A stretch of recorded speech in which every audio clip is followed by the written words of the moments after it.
નમસ્કાર વિદ્યાર્થી મિત્રો, જીપીએસસી ઓનલાઈનના ડિજિટલ પ્લેટફોર્મમાં આ બધાનું હાર્દિક સ્વાગત કરું છું વિદ્યાર્થી મિત્રો. તો આજે વિદ્યાર્થી મિત્રો જીપીએસસી એક્ઝામમાં જે મુખ્ય પરીક્ષા છે એ મુખ્ય પરીક્ષાની આપણે કેવી રીતે તૈયારી કરવી એની આખી સ્ટ્રેટર્જી અને જે ભૂગોળ વિષય છે સામાન્ય અભ્યાસમાં જે ભૂગોળ વિષય આવે છે જીએસ પેપર 1માં એના વિષયની આખી તમને એક સ્ટ્રેટર્જી બતાવીશ કે જેના આધારે તમે તમારી મેન્સની જે એક્ઝામ છે એને તમે કેવી રીતે ક્લિયર કરી શકો. તો આપણે ડિટેલમાં આખું એનાલિસિસ કરી અને તમને આખી એક સ્માર્ટ ટેકનિક સાથેની તૈયારી કેવી રીતે કરવી મુખ્ય પરીક્ષાની એની હું તમને અહીંયા આખો એક રોડ મેપ અથવા તમારે રીડિંગ કેવી રીતે કરવું. જુદા ઘણા બધા વિદ્યાર્થી મિત્રોના પ્રશ્નો હશે, સાહેબ આન્સર રાઇટિંગ કેવી રીતે શરૂઆત કરવી, જે વિદ્યાર્થી મિત્રો હજી પણ શરૂઆત ન કરેલી હોય અને જે વિદ્યાર્થી મિત્રોને બીક લાગતી હોય, ડર લાગતો હોય, સાહેબ અમને હજી આન્સર રાઇટિંગ થતું નથી, સાહેબ અમને આન્સર લખીએ છીએ પણ પૂરો લખાતો નથી, સમય નથી એટલો કે હું આખો આન્સર પૂરો કરી શકું, પેપર પૂરું નથી થતું. તો આવા જુદા જુદા ઘણા બધા વિદ્યાર્થી મિત્રોના પ્રશ્નો હશે. તો એનું બધા જ પ્રશ્નોનું અહીંયા તમને એક લેક્ચર દ્વારા તમને આખું એક લેક્ચર દ્વારા તમારી આખી મેન્સની જે પ્રક્રિયા, મેન્સની જે પરીક્ષા છે એને તમે જે જોવાનો નજરિયો છે અને જે રીતે તમે લખી રહ્યા છો મેન્સમાં એ અત્યારે એક લેક્ચર તમે જોશો એટલે આ બધા જ નજરિયો તમારો જે મેન્સમાં લખવાનો હોય, તમને મેન્સની મુખ્ય પરીક્ષા બાબતે કંઈ પણ સમસ્યાઓ હોય તો બધાનું જ સમાધાન તમારો આ લેક્ચર કમ્પ્લીટ થશે વિદ્યાર્થી મિત્રો. હું ગેરંટી આપીશ કે તમારી જે મેઇન્સ પરીક્ષા જે આવે છે એને તમે લખવાનો જે ડર હતો અથવા જે તમે લખવામાં તમે પ્રયત્ન કરી રહ્યા હતા તો હવે તમે જરૂર લખી શકશો. એક આખી એવી સ્માર્ટ સ્ટ્રેટેજી લઈને હું તમારી સમક્ષ આવ્યો છું. તો પહેલાં વિદ્યાર્થી મિત્રો આપણે શરૂઆત એવી રીતે કરશું કે આખું આપણે માળખું સમજાવું છું કે જીપીએસસીમાં કેવી રીતે પરીક્ષા લેવામાં આવે છે, આપણે એનું માળખું શું છે, જીપીએસસીની જે મુખ્ય પરીક્ષા છે એની સંરચના શું છે, એની પ્રણાલી શું છે. તો સંરચના એટલે શું, તો એ માળખામાં શેનો સમાવેશ થાય છે કે સ્ટ્રક્ચર શું છે. જીપીએસસી મુખ્ય પરીક્ષા આપતા હોય જે પણ વિદ્યાર્થી મિત્રો તો એની સંરચના શું છે એના વિશે આપણે થોડીક ડિટેલમાં વાત કરી અને આપણી જે સ્ટ્રેટર્જી છે એના ઉપર આવી જશું વિદ્યાર્થી મિત્રો. તો મુખ્ય પરીક્ષાની આપણે જો વાત કરીએ તો કોઈ પણ વિદ્યાર્થી મિત્રો મુખ્ય પરીક્ષામાં જશે તો એની સમક્ષ આવી રીતે કંઈક પેપરનો ઉલ્લેખ થયેલો હશે, જેમાં સૌપ્રથમ પેપર ગુજરાતી, અંગ્રેજી, નિબંધ, સામાન્ય અભ્યાસ 1, સામાન્ય અભ્યાસ 2 અને સામાન્ય અભ્યાસ 3 આવી રીતે જીએસના 3 પેપર આપણે આપણી ભાષામાં જે તૈયારી કરતા હોય વિદ્યાર્થી મિત્રોને ખ્યાલ હોય કે જીએસના 3 પેપર, એક એસએનું પેપર, ગુજરાતી અને અંગ્રેજી ભાષાના પેપરો, ટોટલ આપણે કહી શકીએ કે 6 પેપરો આવે છે વિદ્યાર્થી મિત્રો મેઇન મુખ્ય પરીક્ષામાં. અને જે સમય હોય છે તમારી મુખ્ય પરીક્ષાનો એ 3 કલાકનો હોય છે અને એક પેપરના 150 એટલે કે 150 માર્ક્સ હોય છે. કુલ ગુણ કેટલા હોય છે, તો કુલ ગુણ આપણે પરીક્ષામાં મુખ્ય પરીક્ષાના 900 હોય છે. બધાને ખ્યાલ હતો સાહેબ, આ તો બધી એમને ખબર જ છે. આપણે જે વાત કરશું એ મુખ્ય પરીક્ષાનો જે અભ્યાસક્રમ છે એ મુખ્ય પરીક્ષાના અભ્યાસક્રમમાં જે અત્યારે સંરચનાની વાત કરીએ છીએ તો આપણે જીએસનું જે પેપર 1 છે વિદ્યાર્થી મિત્રો, હું તમને અહીંયા ભૂગોળ જે વિષય છે એની આખી સ્માર્ટ ટેકનિક સમજાવવાનો છું, જેમાં મુખ્ય પરીક્ષામાં આખું એનું માળખું કયું છે એની વાત કર્યા બાદ આપણે તરત અભ્યાસક્રમમાં વયા જશું કે તમારે કેવી રીતે મુખ્ય પરીક્ષાની તૈયારી કરવી જોઈએ એ આપણે આગળ આવશે, ડિટેલમાં તમને આખું સમજાવીશ વિદ્યાર્થી મિત્રો. તો પ્રશ્નોની સંખ્યા જે મુખ્ય પરીક્ષામાં છે એ 15 પ્રશ્નોની સંખ્યા હોય છે, જેમાં એક પ્રશ્નનો માર્ક્સ કેટલો હોય છે, દરેક પ્રશ્નના માર્ક્સ 10 માર્ક્સના હોય છે અને શબ્દની મર્યાદા હોય છે વિદ્યાર્થી મિત્રો, ખાસ ધ્યાન રાખજો. તમે જે મુખ્ય પરીક્ષામાં પ્રશ્ન લખતા હશો એમાં જે આન્સર દેવાની જે મર્યાદા છે એ એક પ્રશ્નની 200 શબ્દની મર્યાદા છે, એમાં 5% ઉપર નીચે થાય તો ચાલે, 5 થી વધારે ન થવું જોઈએ, આપણે થોડીક એમાં ધ્યાન રાખવું. ત્યારબાદ જે એક પેપરના આપણે આગળ વાત થઈ ગઈ કે મુખ્ય પરીક્ષાનું જે પેપર હોય છે એ કુલ ગુણ 150 માર્ક્સનું હોય છે. હવે સામાન્ય અભ્યાસ 1 જે પેપર જે હોય છે મુખ્ય પરીક્ષામાં એમાં જુદા જુદા વિષયો આવતા હોય છે, જેમાં ઇતિહાસની એમાં સમાવેશ થતો હોય છે. ઇતિહાસમાં ગુજરાતનો પણ આવી જશે, ભારતનો ઇતિહાસ પણ આવી જશે. સેમ એવી જ રીતે સાંસ્કૃતિક વારસો પણ સામાન્ય અભ્યાસ 1માં આવતો હોય છે, જેમાં વિદ્યાર્થી મિત્રો ગુજરાતનો પણ આવતો હોય છે અને ભારતનો પણ સાંસ્કૃતિક વારસા વિશે પ્રશ્ન પૂછાતા હોય છે. અને જે તમને આજે આપણે વાત જે વિષયની કરવાના છે, જે ટોપિકની વાત કરવાના છે એ ભૂગોળ વિશે, કે ભૂગોળ જે મુખ્ય પરીક્ષામાં આવતું હોય છે વિદ્યાર્થી મિત્રો એ એમ કહી શકે કે એના મિનિમમ જીપીએસસી 1-2ની તમે જો તૈયારી કરતા હોય વિદ્યાર્થી મિત્રો તો 4 થી 5 પ્રશ્ન ભારતની ભૂગોળ, ગુજરાતની ભૂગોળ અને ભૌતિક ભૂગોળ, આ 3 તમે મેઇન જે ભૂગોળના મેઇન ટોપિક લઈ લો એના અંતર્ગત પ્રશ્ન પૂછાતા જ હોય છે વિદ્યાર્થી મિત્રો.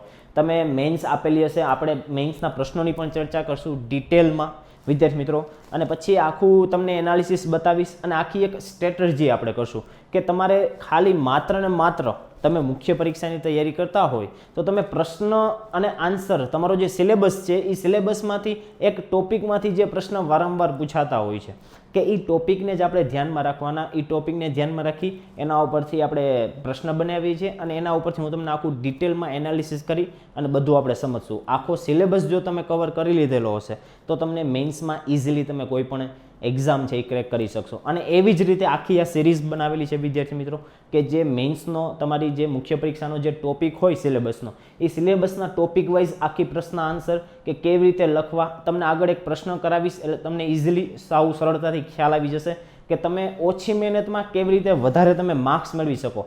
ખાસ મુખ્ય પરીક્ષા વિદ્યાર્થી મિત્રો આ વસ્તુ એક યાદ રાખજો કે મુખ્ય પરીક્ષામાં ખાસ તમે કેટલું રીડિંગ કરેલું છે, કેટલું વધારે તમે મહેનત કરેલી છે એ મહત્વનું નથી, પણ તમે કેટલું એક્ઝામમાં રિટર્નમાં એક્સપ્રેસ કરી શકો છો એ વધારે મહત્વનું છે કે તમે કેવું પ્રેઝન્ટેશન કરો છો, તમે કેવું લખાણ તમારું છે ઇઝીલી સરળતાથી એક્ઝામિનરને સમજાઈ જાય એવું લખાણ હોવું જોઈએ વિદ્યાર્થી મિત્રો, કે જેથી, અને ભૂગોળમાં તો વિદ્યાર્થી મિત્રો આપણે આગળ વાત કરશું કે ભૂગોળમાં તો તમે મેપ છે, ચાર્ટ છે એવું બધું દોરશો તો તમને ઇઝીલી તમે સામેવાળા વ્યક્તિ કે જે પરીક્ષક છે એ તમને અથવા તમારા વિચારોને કેવી રીતે ઓળખશે, તમારી આન્સર શીટના આધારે જ ઓળખશે વિદ્યાર્થી મિત્રો. તો ખાસ આપણી જે આન્સર શીટ છે એ કેવી હોવી જોઈએ, કેવી રીતે આપણે લખાણની શરૂઆત કરવી જોઈએ, ભૂગોળમાં સાહેબ કયું પુસ્તક વાંચવું, આવા ઘણા બધા વિદ્યાર્થી મિત્રોને પ્રશ્ન મૂંઝવતા હોય છે. તો એ મૂંઝવતા પ્રશ્નોનું આપણે અહીંયા સમાધાન સ્ટાર્ટ કરીએ છીએ. તો સૌપ્રથમ આપણે સ્ટાર્ટ કરશું કે આપણે મુખ્ય જે પરીક્ષાનો જે અભ્યાસક્રમ છે એ અભ્યાસક્રમમાં શું આવે છે, ભૂગોળનો જે અભ્યાસક્રમ છે એમાં. તો સૌપ્રથમ આપણે આખો વિદ્યાર્થી મિત્રો તમે અભ્યાસક્રમ જોજો, ભારતની ભૂગોળ આવી જાય, ભૌતિક ભૂગોળ આવી જશે અને ગુજરાતની ભૂગોળ આવી જશે. અને જીપીએસસી દ્વારા જે રીતે અભ્યાસક્રમ આપેલો છે એને મેં અહીંયા આપણે ટોપિક વાઇઝ કે આપણે ઇઝીલી સમજી શકીએ એને કે આપણે તૈયારી કેવી રીતે કરવી, તમે ખાલી અભ્યાસક્રમ સારી રીતે જોશો ને અને એને જે મેં ટુકડાઓમાં ગોઠવી દીધા છે, ટોપિક વાઇઝ ગોઠવી દીધેલા છે, જેથી તમને ઇઝીલી ખબર પડી જશે કે આની તૈયારી આ ટોપિકની મારે આ વાંચવું જોઈએ, આ ટોપિકથી મારે આ વાંચવું જોઈએ. જેમાં સૌપ્રથમ આપણો જે ટોપિક છે, જે પણ વિદ્યાર્થી મિત્રો પાસે સિલેબસ તો હશે જ, તે મુખ્ય પરીક્ષાની એક તૈયારી કરતા હોય તો બધા જ એવા સિરિયસ કેન્ડિડેટ પાસે સિલેબસ તો હોવો જ જોઈએ, એટલી એક્સપેક્ટેશન હું તમારી પાસેથી રાખું છું વિદ્યાર્થી મિત્રો. તો ભૌતિક લાક્ષણિકતાઓ અને સંસાધનો, મુખ્ય પરીક્ષાનો જે સિલેબસનો પહેલો ટોપિક છે ભૌતિક લાક્ષણિકતાઓ અને સંસાધનો. હવે તમને એમ થાય સાહેબ ભૌતિક લાક્ષણિકતાઓમાં કોનો સમાવેશ થશે, તો ભૌતિક લાક્ષણિકતા એટલે પૃથ્વી ઉપર જે પ્રકારની, હવે એમાં આપણે કોના સંદર્ભમાં જોશું તો એમાં ભારતના સંદર્ભમાં અને ગુજરાતના સંદર્ભમાં. તો ભારતમાં પર્વતો કેટલા આવેલા છે, ભારતમાં કેવા પ્રકારના પર્વતો આવેલા છે, એ પર્વતોનું નિર્માણ કેવી રીતે થયું. વિદ્યાર્થી મિત્રો ભૂગોળ સબ્જેક્ટ જ એવો છે કે એ આખી એક સૈદ્ધાંતિક ઉપર ચાલે છે. હવે એમાં પર્વતો થઈ ગયા તો પર્વતોનું કેવી રીતે નિર્માણ થયું, કેવા પર્વતોનું કઈ રીતે નિર્માણ થયું. તો ભારતમાં એવા કયા પ્રકારના પર્વતો આવેલા છે, ગુજરાતમાં એવા કયા પ્રકારના પર્વતો આવેલા છે, ગુજરાતમાં કઈ રીતે અને કેવા પ્રકારના પર્વતો આવેલા છે. આવી રીતે જુદા જુદા આને શું કહેવાય, આને કહેવાય ભૌતિક લાક્ષણિકતાઓ. હવે આપણે ખાલી આ પર્વતની વાત કરેલી છે, એમાં પછી ઉચ્ચ પ્રદેશો આવી જાય, મેદાની પ્રદેશ આવી જાય, પછી પશ્ચિમ ઘાટ, પૂર્વ ઘાટ આવી જશે, દ્વીપ સમૂહો આવી જશે, રણ વિસ્તાર આવી જશે. તો આ બધી એની ભૌતિક લાક્ષણિકતાઓ કહેવાય કે જમીનની ઉપરની જે જુદી જુદી ભૌતિક લાક્ષણિકતાઓ જોવા મળે છે. એ આ બધામાં આપણે કોના સંદર્ભમાં ભણશું, આપણે કીધું કે ગુજરાત અને ભારતના સંદર્ભમાં.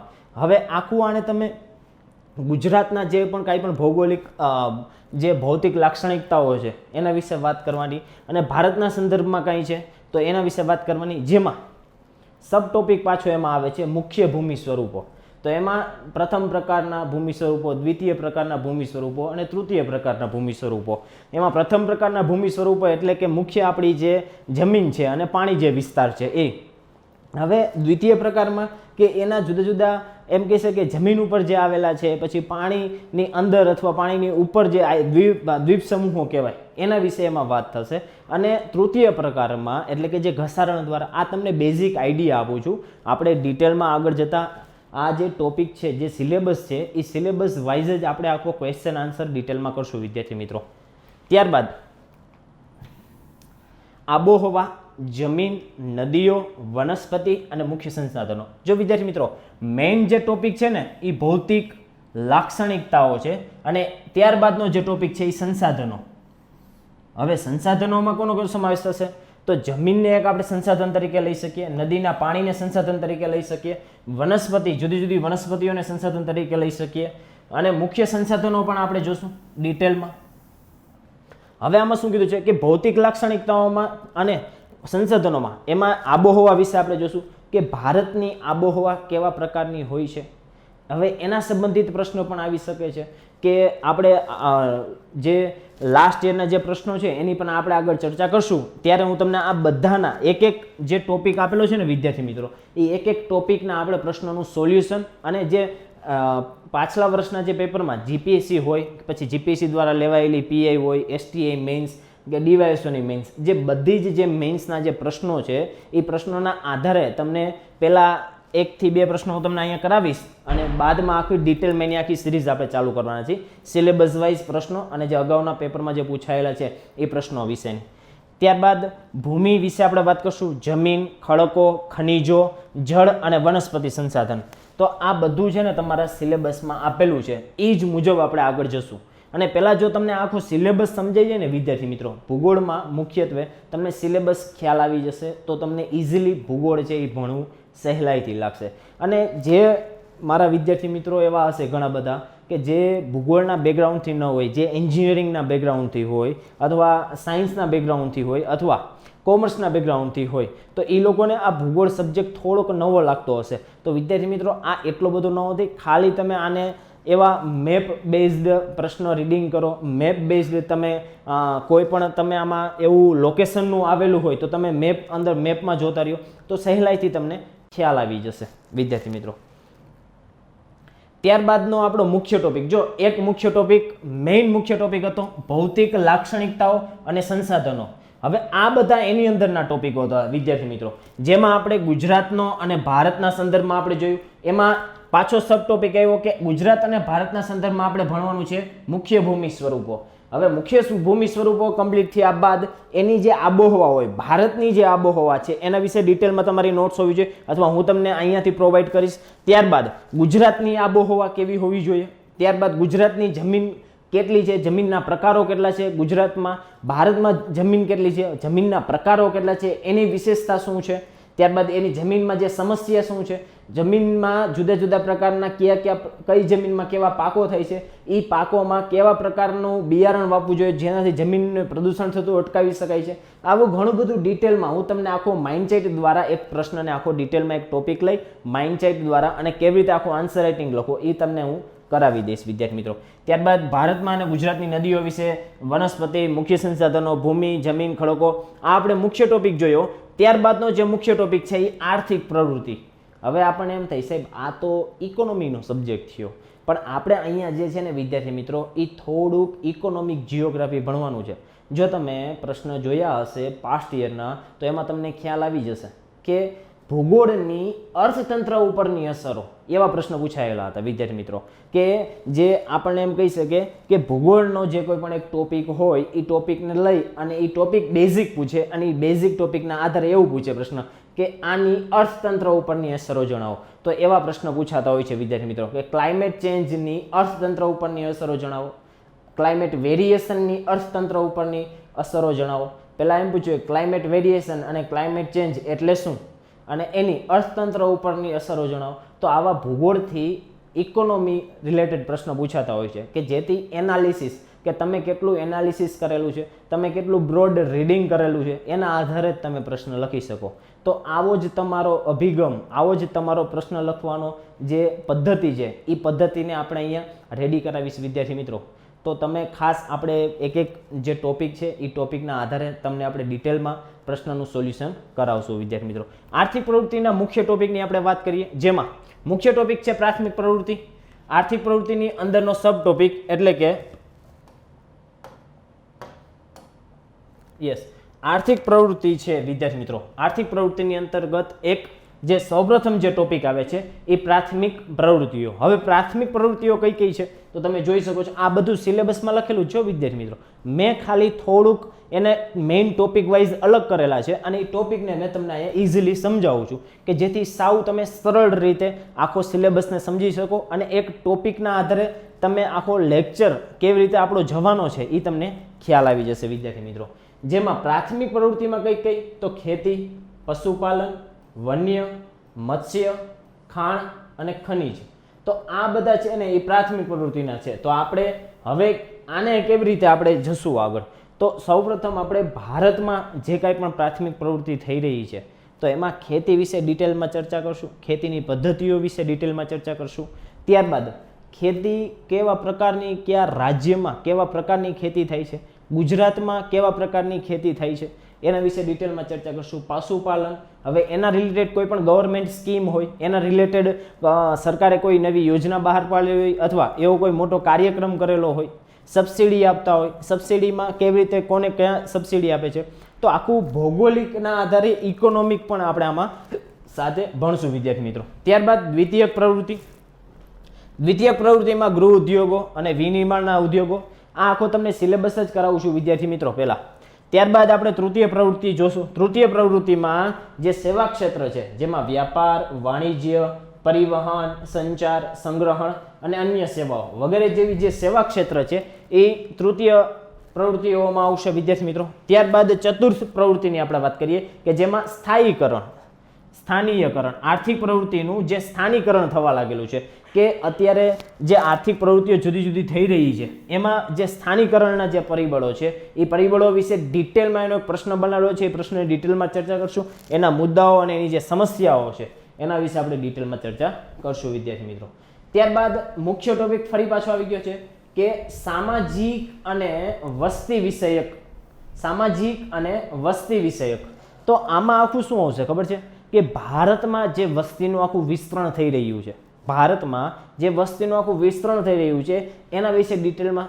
હવે એ વસ્તી વિસ્તરણની સમસ્યા હોય, એના ફાયદા પણ હોય, ડેમોગ્રાફિક ડિવિડન્ડ એટલે શું, એની જે ભારતના અર્થતંત્ર ઉપરની અસર શું વગેરે જેવી આપણે આમાં ભણશું. જેમાં સબ ટોપિકમાં આપણને આપેલું છે વસ્તી વિસ્તરણ, ઘનતા, પછી વય, ત્યારબાદ એનો જે ડિટેલમાં આપેલું છે એ જેમાં જાતિ સંગઠન, ગ્રામીણ શહેરી સંગઠન, અનુસૂચિત જાતિઓ અનુસૂચિત જનજાતિનું સંગઠન, ધાર્મિક, ભાષાકીય, સાક્ષરતા અને શિક્ષણની લાક્ષણિકતાઓ, સ્થળાંતર, શહેરીકરણ, વસ્તી નીતિ અને સમસ્યાઓ.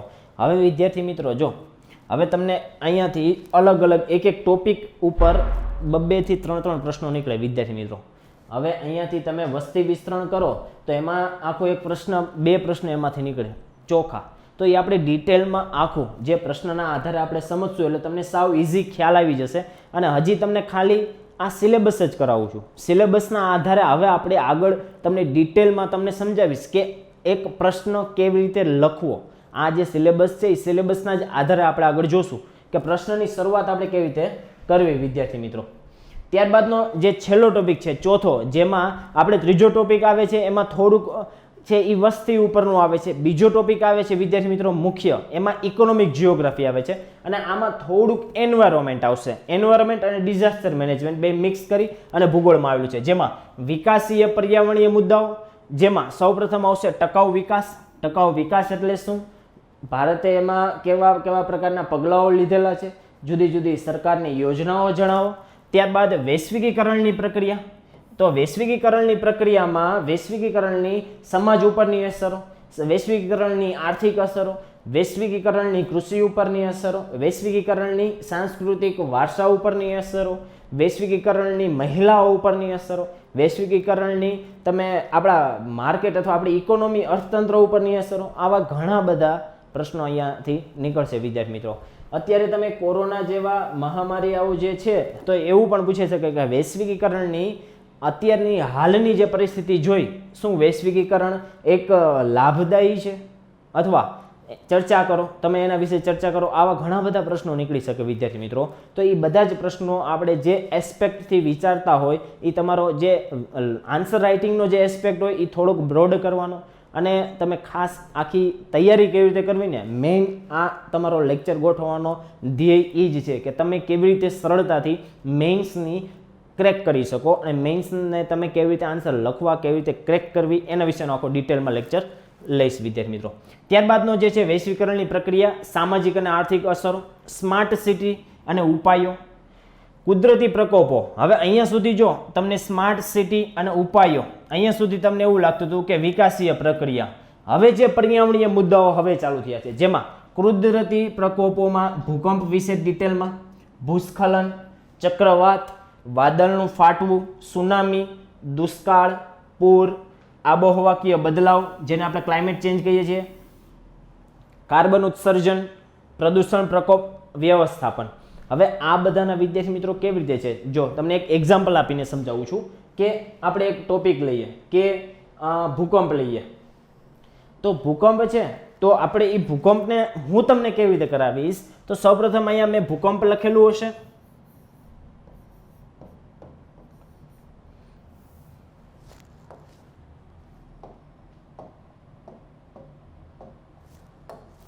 હવે હું તમને અહીંયા એક ટોપિક કરાવું છું ભૂકંપ.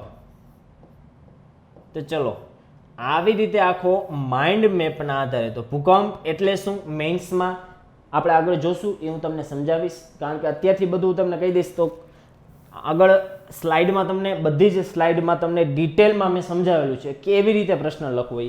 અત્યારે પહેલાં આપણે ભૂકંપ છે તો બેઝિક તમને ખ્યાલ આપી દઉં કે ભૂકંપ હોય તો એની વ્યાખ્યા લખી, પ્રસ્તાવના લખી, પછી આગળ જતાં એની મેઇન બોડી લખી અને પછી કન્ક્લુઝન લખીએ. તો આપણે એ ભૂકંપને ટોપિકને હું કેવી રીતે કરાવીશ એ હું તમને કહેતો હતો કે ભૂકંપને પહેલાં આપણે એના જે એસ્પેક્ટ બધા હોય એ તમને માઇન્ડ ચાર્ટમાં આપી દઉં કે જેથી તમારે એક જ સ્લાઇડમાં જ્યારે તમે રિવિઝન ખાસ મુખ્ય પરીક્ષામાં તમે જતા હોય તો આગલા દિવસે આખા સબ્જેક્ટનું રિવિઝન કેવી રીતે થાય ને એ તમારી પાસે માઇન્ડ ચાર્ટ હોય કે તમારી પાસે આખા સબ્જેક્ટનું બધું જ ડિટેલમાં લખેલું હોય પણ એક જ પેજમાં આવી જતું હોય, એક ટોપિકનું એક પેજ. તો એવી રીતે આખી તૈયારી હું તમને અહીંયા કરાવવાનો છું વિદ્યાર્થી મિત્રો, સ્માર્ટ ટેકનિકવાળી. યસ, તો હવે આપણે જે જોવાનું છે એ જીપીએસસી મેઇન્સની જે એક્ઝામ છે એ એક્ઝામમાં આપણી જે સ્ટ્રેટેજી હોવી જોઈએ. કારણ કે તમે જીપીએસસી એક્ઝામની જો તૈયારી કરતા હોય વિદ્યાર્થી મિત્રો તો એમાં જે પ્રશ્નો હોય છે, જે મુખ્ય પરીક્ષામાં જે પ્રશ્નો હોય છે અને જે પ્રિલિમિનરી એક્ઝામના જે પ્રશ્નો હોય છે એમાં ઘણો બધો તફાવત હોય છે. જ્યારે મુખ્ય પરીક્ષા તમે જો દેતા હોય વિદ્યાર્થી મિત્રો તો મુખ્ય પરીક્ષામાં જે પ્રશ્નની જે પ્રકૃતિ જેને કહી શકીએ તો એ પ્રકૃતિ છે ને એ વર્ણનાત્મક હોય, એટલે કે લેખિત પરીક્ષા હોય છે વિદ્યાર્થી મિત્રો. તો એ જે લેખિત પરીક્ષામાં તમારા ખાલી આપણે રીડિંગ કરીને ગયા હોય અથવા આપણે કોઈ પણ કન્સેપ્ટ વાંચીને ગયા હોય તો એ બેઠે બેઠો આવવાનો નથી. હવે એવું બોર્ડ પૂછતું નથી. હવે જીપીએસસી દ્વારા એવા પ્રશ્નો પૂછાતા નથી, બહુ ઓછા પૂછાતા હોય. કારણ કે હવે બધા જ મેં તમને કીધું કે બધા જ જે પ્રશ્નો છે એના કુલ ગુણ, એક પ્રશ્ન છે એ 10 માર્ક્સનો આવવાનો છે. તો 10 માર્ક્સમાં એની તમને બેઝિકની સાથે સાથે તમારા મંતવ્ય પણ માગેલા હોય. ચર્ચા કરો, વિશ્લેષણ કરો, આવા તાર્કિક વિશ્લેષણ કરો, જુદા જુદા તમને આખું સેન્ટેન્સ મૂક્યું હોય અને લાસ્ટમાં આવા શબ્દો મૂકેલા હોય. તો એના આધારે તમારે કેવી રીતે તૈયારી કરવી એ બધું જ આપણે અહીંયા સમજાવશું વિદ્યાર્થી મિત્રો. તો પહેલાં સ્ટ્રેટેજી, તો આપણે પહેલાં સૌપ્રથમ કહીએ કે આપણી જે વાસ્તવિક જે પરીક્ષા હોવી જોઈએ ને, વાસ્તવિક રિયલમાં. કારણ કે મેં તમને કીધું કે જે પ્રિલિમિનરી એક્ઝામ છે ને વિદ્યાર્થી મિત્રો, પ્રિલિમિનરી એક્ઝામ તો આપણને એક આમ કહીને સર્ટિફિકેટ આપે છે કે તમે જીપીએસસીને ક્વોલિફાય થયેલા છો. કારણ કે એ ક્વોલિફાઈંગ એક્ઝામ છે કે તમે હવે તમારી ઉપર થપ્પો લાગ્યો કે તમે જીપીએસસીના સિરિયસ એસ્પિરન્ટ છો, કેન્ડિડેટ છો. હવે તમે મુખ્ય પરીક્ષા આપો છો કે જે તમારું આખું સિલેક્શન નક્કી કરશે. કારણ કે મુખ્ય પરીક્ષાના કુલ ગુણ કેટલા હતા વિદ્યાર્થી મિત્રો? 900 હતા. કેટલા હતા? 900.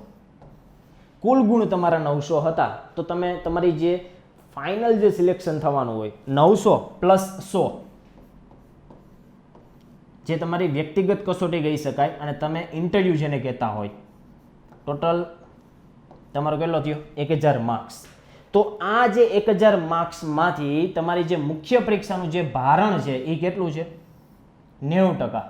કે તમે આ 900 જે માર્ક્સ છે એ 900 માર્ક્સને તમે કેટલી સિરિયસતાથી લ્યો છો કે જેના આધારે તમારું સિલેક્શન થવાનું છે.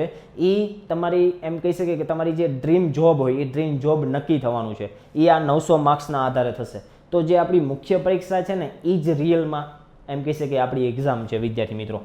તો આને જે 900 માર્ક્સમાંથી તમે જેટલા પણ વધારે તમે માર્ક્સ મેળવી શકતા હોય તો એ કેવી રીતે મેળવી શકશો તો એની આખી એક સ્ટ્રેટર્જી તમને અહીંયા સમજાવું છું વિદ્યાર્થી મિત્રો, કે ઘણા બધા વિદ્યાર્થી મિત્રો મુખ્ય પરીક્ષાનો અમુક અભિગમ અથવા જે રીડિંગ કરતા હોય છે, મુખ્ય પરીક્ષાનું ને પ્રિલિમ પરીક્ષાનું એ અલગ અલગ કરતા હોય છે, પરંતુ હું તમને એવો એપ્રોચ રાખવાનું કહીશ કે તમે મુખ્ય પરીક્ષાનું જે સ્ટાર્ટિંગથી રીડિંગ કરતા હશો અને થોડુંક પ્રિલિમના જે ફેક્ટ હોય એ ફેક્ટ જોઈ અને તમે પ્રિલિમ પરીક્ષા પાસ કરો અને જ્યારે મુખ્ય પરીક્ષા તમે દેતા હોય તો એનો તમારે પ્રશ્નનો જે અભિગમ હોય એની જે પ્રકૃતિ છે એ ખાસ જોઈ, તો કેવા પ્રકારનો અભિગમ હોય છે, કેવી પ્રકૃતિ હોય છે આપણી જે મુખ્ય પરીક્ષા હોય છે એની, તો અલગ અલગ શબ્દોની પહેલાં તો એમાં મર્યાદા હોય છે. જે પ્રિલિમ પરીક્ષા હોય એમાં તો એવું કંઈ હોતું નથી, પરંતુ જ્યારે તમે મુખ્ય પરીક્ષા આપતા હોય તો એમાં તમને કીધું હોય ચોખ્ખું લખીને કે 200 શબ્દની અંદર લખો, 200 શબ્દ.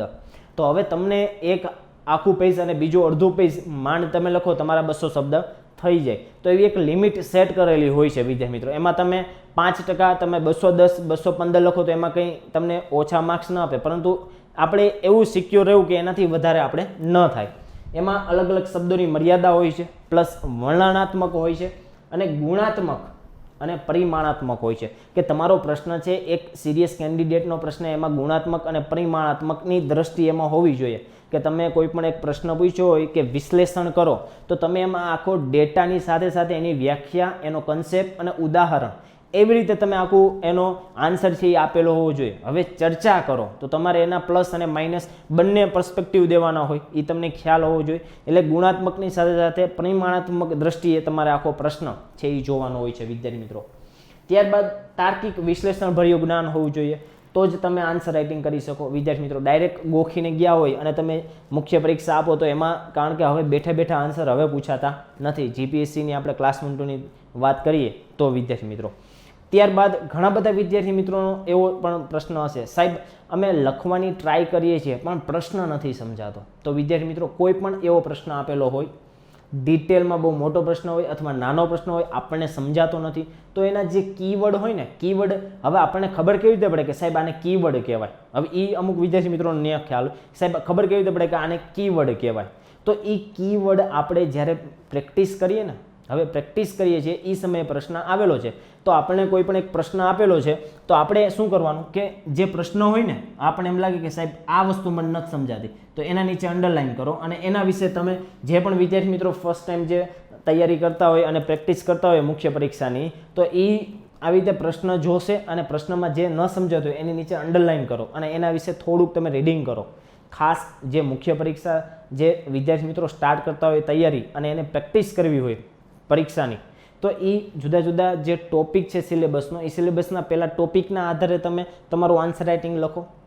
તમારું એટલું બેઝ લેવલ થઈ જશે, પછી તમે ડિસ્કશનવાળા ચર્ચા કરો, વિશ્લેષણ કરો, તાર્કિક રીતે જણાવો, પછી એવા પ્રશ્નો લ્યો કે જેથી તમને તમારો એક બેઝ ક્લિયર થઈ ગયા પછી તમારો પર્સપેક્ટિવ અલગ આવશે અને કરંટ અફેરને આપણા જે સ્ટેટિક પોર્શન સાથે જોડવાની ટ્રાય કરો. એ બધું હું તમને શીખવાડીશ કે કેવી રીતે જોડવું, કેવી રીતે આન્સર રાઇટિંગ લખવા વિદ્યાર્થી મિત્રો. તો મુખ્ય પરીક્ષાનો જે અલગ અભિગમ છે એના માટે આપણે એક ખાસ રણનીતિ બનાવવી પડે, કારણ કે આપણે જોયું આગળ કે એની જે આન્સર આપવાની જે સ્ટાઇલ છે, મુખ્ય પરીક્ષામાં આપણે કેવી રીતે લખવું જોઈએ, એની પ્રકૃતિ શું છે એ આપણે આગળ જોયું. તો એના માટે આપણે ખાસ પ્રકારની રણનીતિ બનાવવી પડે. તો એ રણનીતિ માટે મેં તમારી સમક્ષ 3 પ્રશ્નો મૂક્યા છે અને આ 3 પ્રશ્નના આધારે આખો હું તમને એનો આન્સર આપીશ અને ડિટેલમાં લેક્ચર આગળ જશે વિદ્યાર્થી મિત્રો. જેમાં પહેલો પ્રશ્ન એવું કીધેલું છે કે મુખ્ય પરીક્ષાની તૈયારી કેવી રીતે કરવી જોઈએ સાહેબ. આ મુખ્ય પરીક્ષા તમે ક્યારનું સમજાવો છો, તમે અભ્યાસક્રમ સમજાવ્યો, પરંતુ આની તૈયારી કેવી રીતે કરવી અને તમે જવાબ કેવી રીતે લખશો. આ જવાબો છે મુખ્ય પરીક્ષાના જવાબો, એ કઈ રીતે લખવા અમારે સાહેબ.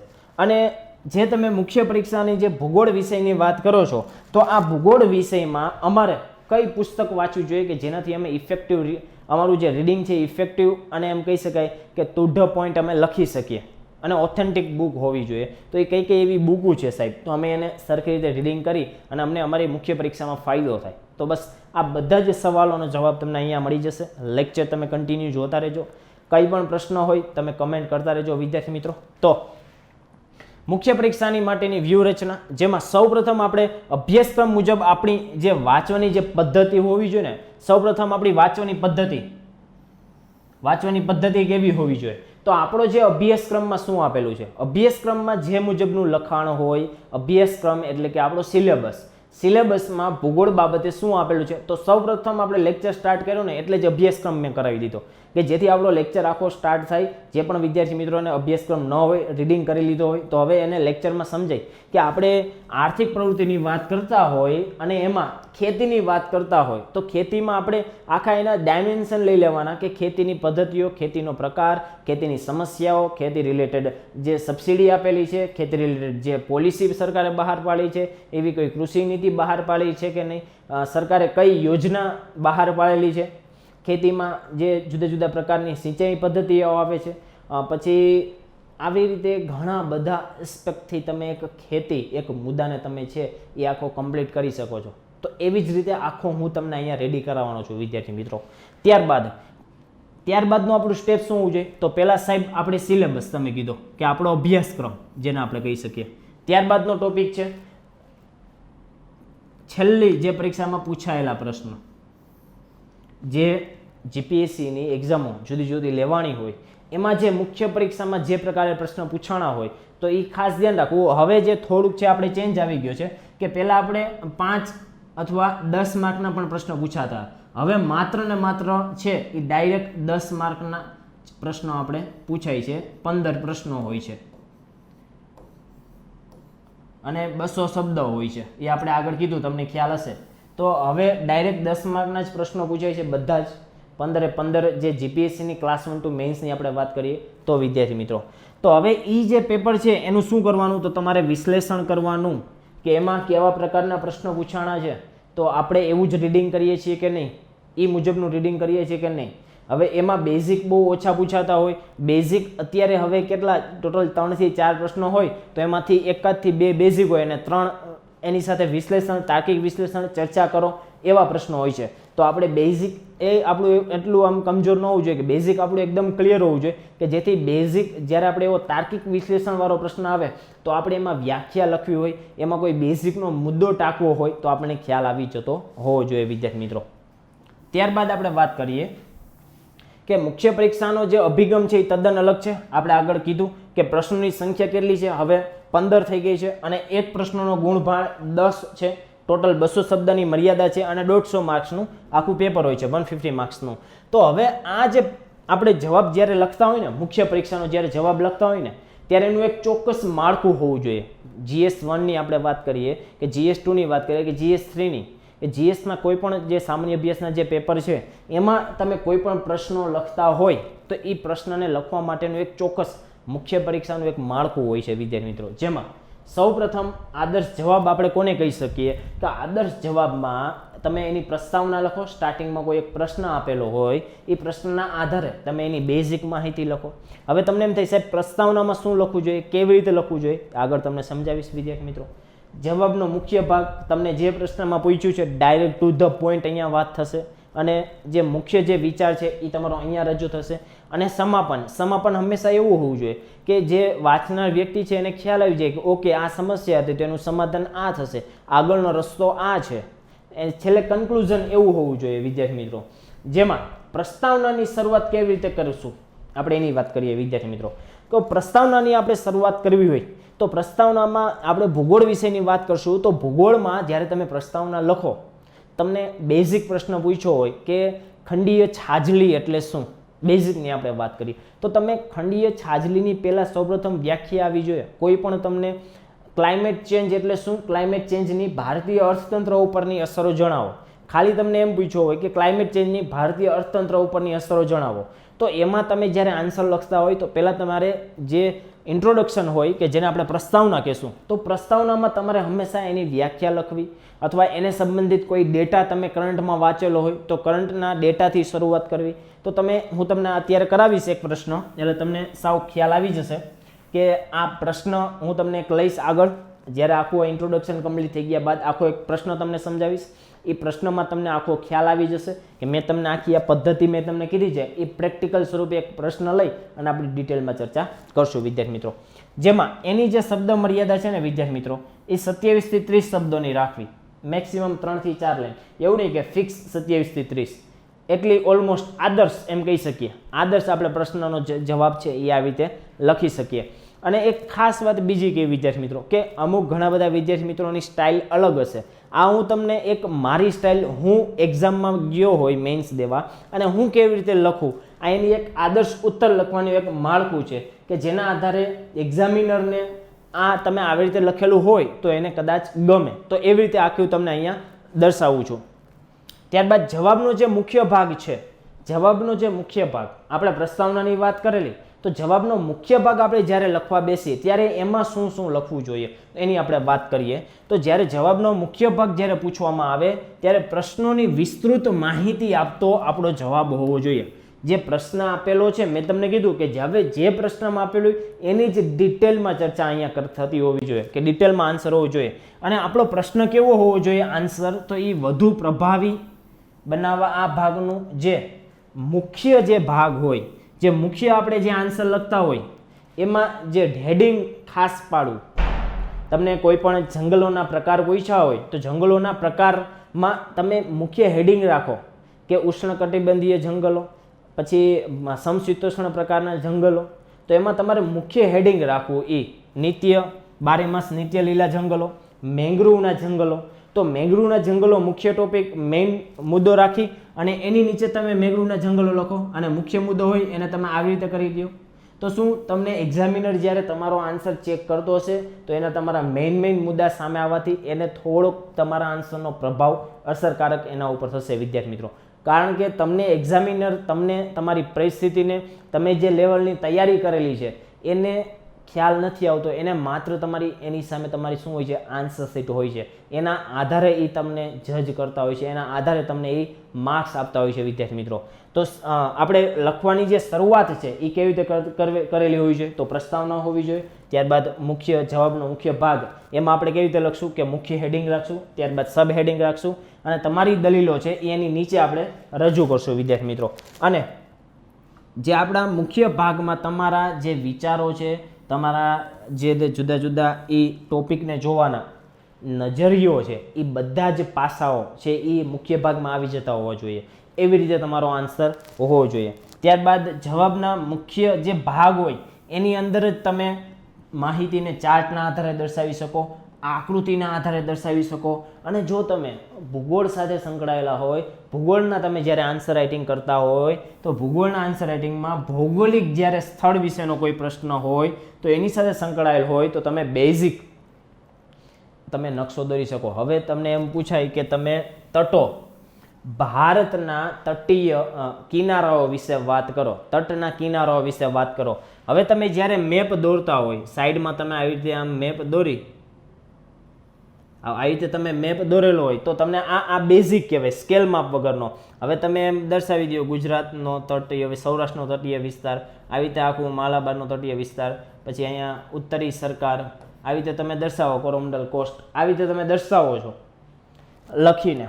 તો આમાં શું તમને ખ્યાલ આવે છે હજી કે આપણું આ ભારત છે, દક્ષિણ ભારતના તટીય મેદાનો. હવે અમુક વિદ્યાર્થી મિત્રો મેપ દોરે છે, ખબર ન હોય, આવી રીતે દોરી લીધો હોય, આમ થોડુંક ભારત જેવું લાગે છે, પણ બેઝિક ખ્યાલ તમને એવો હોવો જોઈએ કે જ્યારે એક્ઝામિનર જોવે તમારો મેપ તો એને ખ્યાલ આવી જોઈએ કે આ ભારતનો આ દક્ષિણ ભાગની વાત કરે છે, કિનારાની વાત કરે છે. તો થોડોક મેપ તમે દોરો તો ક્લિયર થોડોક લાગતો હોવો જોઈએ.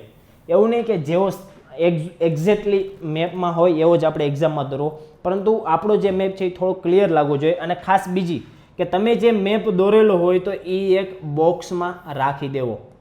હવે તમે મેપ જે દોરેલો છે અહીંયાથી એવી રીતે બોક્સમાં હોવો જોઈએ જેથી એક્ઝામિનરને ખ્યાલ લાગે. અને પછી એની માહિતી તમારે અહીંયા એની બાજુમાં લખી નાખવી. હવે આની જે માહિતી છે, અહીંયા તમે મેપ દોરેલો છે અને એની માહિતી તમે અહીંયા લખો, અથવા તમે ભલે ને નીચે એની માહિતી વધારે જતી તો પણ ચાલશે વિદ્યાર્થી મિત્રો. ચલો, જેમાં આપણે વાત કરતા હતા કે ભૌગોલિક સ્થળ સાથે સંકળાયેલ હોય અને એના અંતર્ગત નકશો આપણે દોરવો જોઈએ કે જવાબની વધુ અસરકારકતા માટે. અને મુખ્ય શબ્દો નીચે લાઈન કરવી. જે મેઇન શબ્દો હોય ને એ આપણે હું તમને આગળ આન્સરે કરી લખી અને બતાવીશ એટલે તમને ખ્યાલ આવશે કે જે અસરકારક જે શબ્દો હોય કે જેના આધારે આપણો આન્સર વધારે સારો બનતો હોય એની નીચે આપણે અંડરલાઈન કરી દેવી, એની અંડરલાઈન કરવી ત્યાં. હવે જે સમાપનની વાત કરીએ, જેને કન્ક્લુઝન કહેવાય, કન્ક્લુઝન જેને કહેવાય, તો સમાપનમાં આપણે શું કરશું, અથવા જેને આપણે સંહાર કહીએ, અથવા આપણે એમ કહી શકીએ કે વે ફોરવર્ડ, કે આ જે પ્રશ્ન હતો એનું જે આ સમાધાન હતું અથવા આ પોલિસી ન કરવી જોઈએ એની જગ્યાએ આમ કરવું જોઈએ. એટલે કે જે પ્રશ્નો આપણે આખો રજૂ કરેલો છે એની આગળનો રસ્તો શું છે, જે કોઈ પણ સમસ્યા છે, જે સમાધાન છે, એના પછીનું સ્ટેપ આ લેવું જોઈએ જેનાથી વધારે પોલિસી સારી રીતે લાગુ થાય, અથવા એની જગ્યાએ આમ કરવું જોઈએ. તો આવા પોઝિટિવ જે સમાપનમાં હંમેશા પોઝિટિવ આપણો આન્સર હોવો જોઈએ વિદ્યાર્થી મિત્રો. કે સમાપન કેવું જોઈએ કે પ્રશ્નમાં પૂછેલ કોઈ બાબતનો હલ તથા આગળનો માર્ગ આપતું હોય ને એવા હેડિંગ દ્વારા પણ લખી શકાય છે. અને સમાપન હંમેશા કેવું હોવું જોઈએ, પોઝિટિવ હોવું જોઈએ. મેં તમને કીધું કે સકારાત્મક હોવું જોઈએ વિદ્યાર્થી મિત્રો. ત્યારબાદ સમાપનની જ આપણે વાત કરીએ, જેમાં પ્રશ્નનો જવાબ લખવા માટે ચરણબદ્ધ આખી કાર્યસૂચિ, જેમાં પ્રશ્નોને સમજવો જો જટિલ લાગે, આપણે કીધું હતું કે પ્રશ્નની આપણે વાત કરીએ છીએ કે કોઈ પણ પ્રશ્ન છે એ પ્રશ્નને આપણે જોતા એમાં જો પ્રશ્ન આપણને અઘરો લાગે છે તો આ તમને પહેલાં લખાણની આખી મેં તમને પદ્ધતિ સમજાવી દીધી. હવે આપણે મુખ્ય કે તમે પ્રશ્ન હવે જોયો, હવે તમે ખબર પડી ગઈ સાહેબ લખવું કેવી રીતે, કે પહેલાં તમે પ્રસ્તાવના કીધી સાહેબ, ત્યારબાદ અમે જવાબને મુખ્ય ભાગમાં લખશું. એ જવાબ જ્યારે અમે મુખ્ય ભાગમાં લખશું તો અમે એમાં મુખ્ય ટોપિક પાડશું, એની અંતર્ગત અમે લખશું, અને જે મેઇન એમાં જે શબ્દો આવતા હશે સાહેબ અમે એમાં અંડરલાઇન કરશું, અને છેલ્લે અમે સમાપન લખશું, કન્ક્લુઝન આપશું, પોઝિટિવ એસ્પેક્ટમાં આપશું, આગળ કાંઈ એનો રસ્તો હશે એવી રીતે આખો અમે પ્રશ્ન લખશું. ખ્યાલ આવી ગયો કે કેવી રીતે લખવું એ.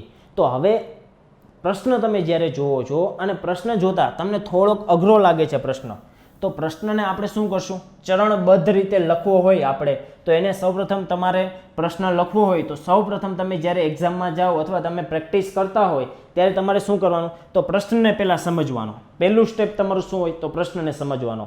હવે પ્રશ્ન તમે જોતા થોડોક અઘરો લાગે છે, જટિલ લાગે છે સાહેબ, એને કેવી રીતે લખવો હજી એક વિચાર નથી આવતો, તો પ્રશ્નને તમે ટુકડા કરી નાખો, અને જે મુખ્ય શબ્દ હોય એ મુખ્ય શબ્દને તમે ધ્યાનમાં લઈ લો. મુખ્ય શબ્દને ધ્યાનમાં લઈ અને એ મુખ્ય શબ્દ હોય એના આધાર મુજબ તમે તમારા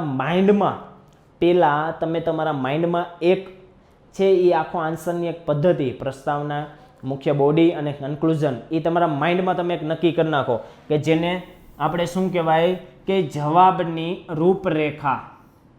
કે જ્યારે તમે જવાબ લખતા હોય એ પહેલાં થોડીક 1 થી 2 મિનિટ, મેક્સિમમ 3 મિનિટ સુધીમાં એ તમને આખો થિંકિંગ તમારું ડેવલપ થઈ ગયું હોય, એટલો વિચાર આવી ગયો કે હું પ્રસ્તાવના મેઇન ટોપિક આખો પ્રશ્ન આપણે વિચારવાનો એમ નથી કહેતો વિદ્યાર્થી મિત્રો, ખાલી બેઝિક તમને આઈડિયા આવી જોઈએ કે પ્રસ્તાવનામાં હું મુખ્ય આના વિશે લખીશ, મેઇન મુખ્ય બોડીમાં હું આ ટોપિક લખીશ, અને કન્ક્લુઝનમાં હું આવી રીતે લખીશ.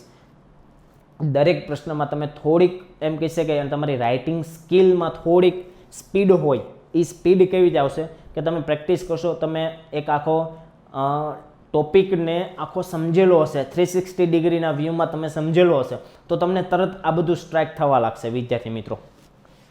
રૂપરેખા તૈયાર કરશું અને ત્યારબાદ ત્રીજા સ્ટેપમાં તમારે પ્રશ્નનો આન્સર લખવાનો છે વિદ્યાર્થી મિત્રો. અને ઉત્તર લખ્યા બાદ ખાસ આ મહત્વનું છે કે ઉત્તર લખ્યા બાદ જ્યારે તમે પ્રશ્નનો આન્સર લખી લીધેલો હોય અને હવે જ્યારે નેક્સ્ટ પ્રશ્ન ઉપર જતો હોય એ પહેલાં તમે જે પ્રશ્ન લખેલો હોય એના અમુક જે કીવર્ડ હોય, જે મુખ્ય બાબતો તમે જે જવાબમાં લખેલી હોય એમાં શું કરવાનું, તો એમાં પ્રેઝન્ટેશન છે, અંડરલાઇન છે, વગેરે જેવી બાબતો તમારે એમાં કરવાની છે વિદ્યાર્થી મિત્રો. તો આખું 4 સ્ટેપમાં તમે મુખ્ય પરીક્ષાનો કોઈ આન્સર છે એ લખી શકો છો.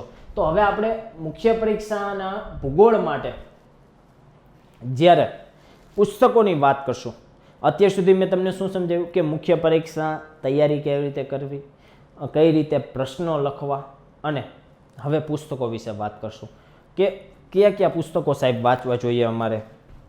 તો સૌપ્રથમ આપણે વાત કરીએ કે ધોરણ 11 અને 12ની જે GCRTની જે બુક છે એ તમારે જોઈ લેવાની. હવે હું તમને બીજી એક વાત કહું કે આપણે ડાયરેક્ટ બુક રીડિંગ કરવી નહીં.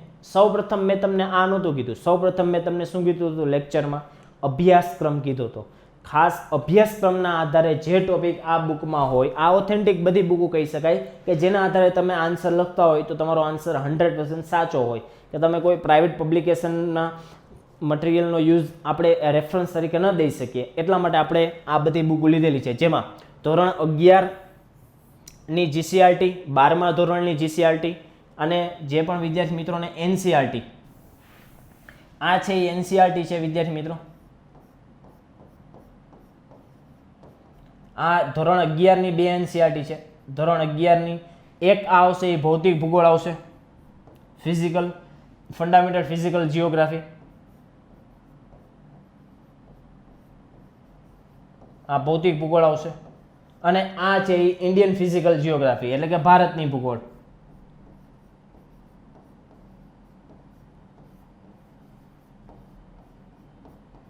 ભારતની ભૂગોળ આ બેઝિક પુસ્તક છે કે જે મસ્ટ રીડિંગ, કે ફરજિયાત આ તમારે રીડિંગ તો કરવા જ જોઈએ.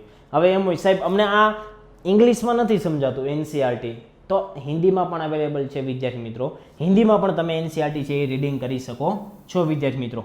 ત્યારબાદ જે હ્યુમન જીઓગ્રાફી છે, જે 12મા ધોરણની એનસીઆરટી બુક છે. 12મા ધોરણની જે એનસીઆરટીની બુક છે હ્યુમન જીઓગ્રાફી, જેમાં આપણી જે ઇકોનોમિક જીઓગ્રાફી હતું અને વસ્તીનો જે ટોપિક હતો એ આપણે આમાંથી અને આમાંથી બે 12મા ધોરણની જે એનસીઆરટી અને જીસીઆરટી છે એમાંથી મળી રહેશે.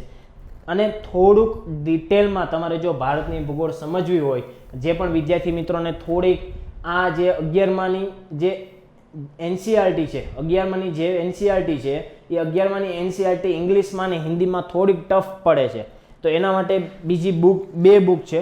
જેમાં ભારતની જે બુક છે એનસીઆરટીની 11મા ધોરણની, એના માટે તમે ગ્રંથ નિર્માણ બોર્ડની એક બુક આવે છે, યુનિવર્સિટીનું જે ગ્રંથ નિર્માણ બોર્ડ છે એની એક બુક આવે છે ભારતની ભૂગોળ, એ તમે વાંચી શકો છો. અને સેમ યુનિવર્સિટી ગ્રંથ નિર્માણ બોર્ડની બુક આવે છે ભૌતિક ભૂગોળ, કે જે તમે મુખ્ય પરીક્ષા માટે એના રીડિંગ કરી શકો છો.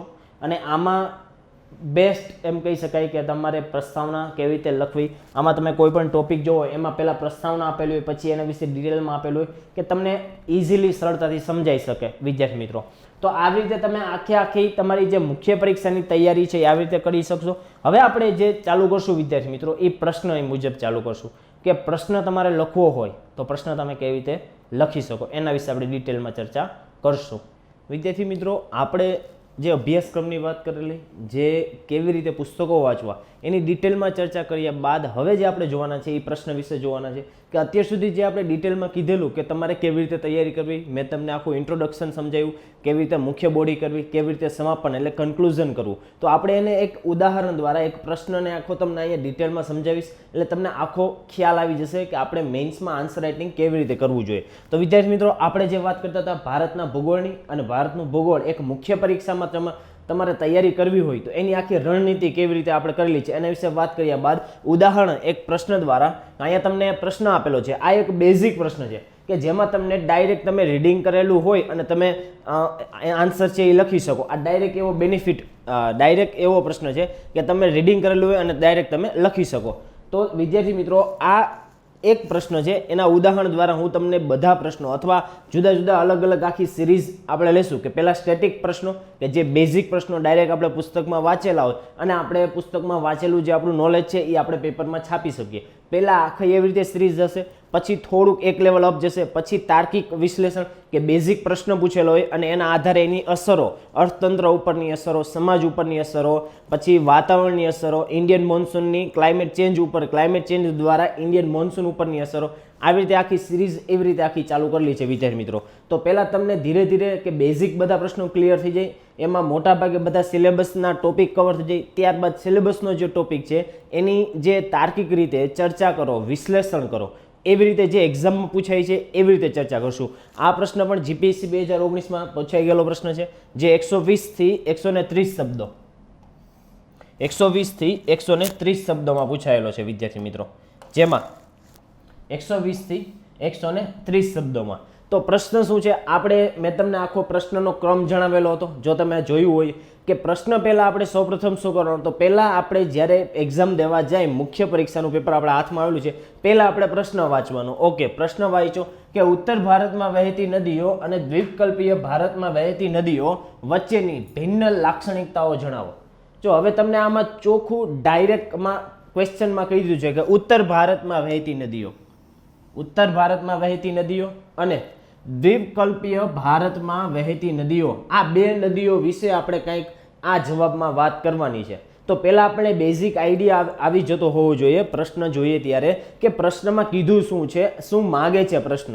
પ્રશ્નના આપણે ક્વેશ્ચન વાંચતા જ ખ્યાલ આવી જશે કે ઉત્તર ભારતમાં જે વહેતી નદીઓ છે એના વિશે આપણે કંઈક કીધું છે અને દક્ષિણ ભારતમાં જે વહેતી નદીઓ છે એના વિશેની ભિન્ન લાક્ષણિકતાઓ કે એની લાક્ષણિકતાઓ વિશેની અહીંયા કંઈક વાત કરેલી છે કે બંને વચ્ચેની જે લાક્ષણિકતાઓ શું છે, કેવી છે, એ બંને વિશે આપણે અહીંયા દર્શાવવાનું છે, એના લક્ષણો વિશે દર્શાવવાનું છે.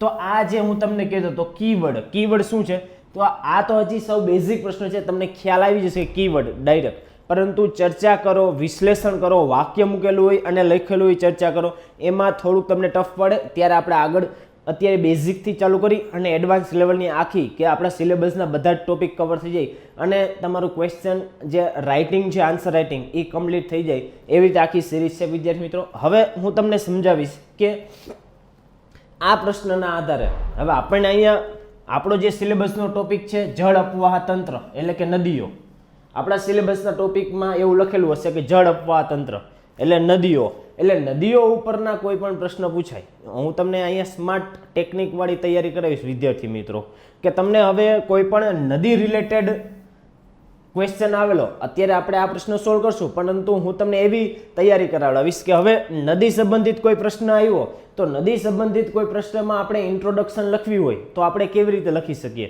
એવા ઘણા બધા ફેક્ટ, એવી ઘણી બધી માહિતી મેં તમારી સમક્ષ રજૂ કરેલી છે. પછી આપણે પ્રશ્નનો આન્સર લખશું. પહેલાં હું તમને આખું સમજાવી દઉં કે નદી સંબંધિત કોઈ પણ પ્રશ્ન આવેલો હોય તો નદી સંબંધિત પ્રશ્નમાં આપણે જ્યારે ઇન્ટ્રોડક્શન લખતા હોય તો એમાં ઇન્ટ્રોડક્શનમાં શું લખવું જોઈએ.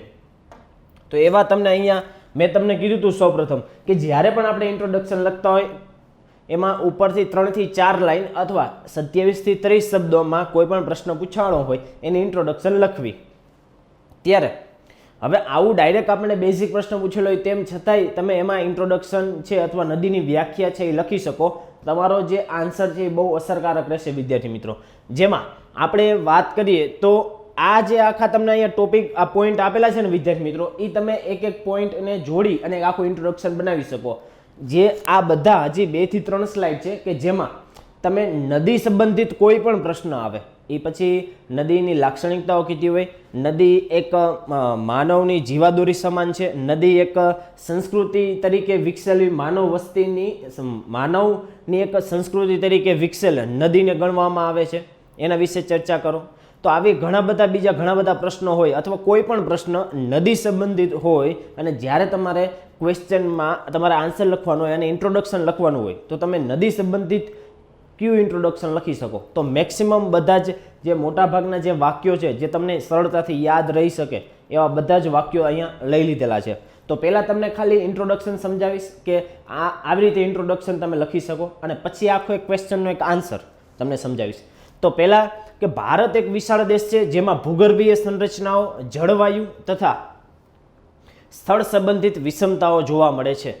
તો ભારત આપણે જ્યારે નદીની વાત કરતા હોઈએ તો એ નદી જ એક ભારતની જે આપણી ભૌગોલિક જે વિવિધતા જોવા મળે છે, ભૂગર્ભીય જે સંરચના અલગ અલગ જોવા મળે છે એમાંની એક એટલે કે નદી તંત્ર, અપવાહ તંત્ર. એટલે આપણે કીધું કે ભારત એક વિશાળ દેશ છે જેમાં ભૂગર્ભીય સંરચના, જળવાયુ તથા સ્થળ સંબંધિત જુદી જુદી વિષમતાઓ જોવા મળે છે.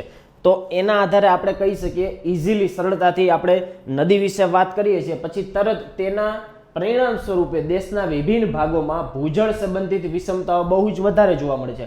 આપણે અહીંયા ભૂગર્ભીય સંરચના કહી દીધું, સ્થળ સંબંધિત સંરચના કહી દીધું અને જળવાયુ, અને ત્યારબાદ તરત આપણે બીજું વાક્ય જળવાયુ બાબતે ઘણી બધી વિવિધતા જોવા મળે છે.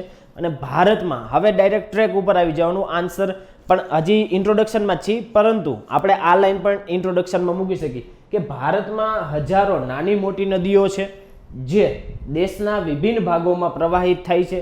નદી એક પ્રાકૃતિક રીતે મહત્વપૂર્ણ એક સંસાધન પણ છે. નદી છે એ પ્રાકૃતિક રીતે મહત્વપૂર્ણનું સંસાધન પણ છે, એમાંથી આપણે એનો ઉપયોગ પણ કરી શકીએ છીએ સંસાધન તરીકે, અને ભારતના લોકોને જીવન પ્રદાન કરે છે.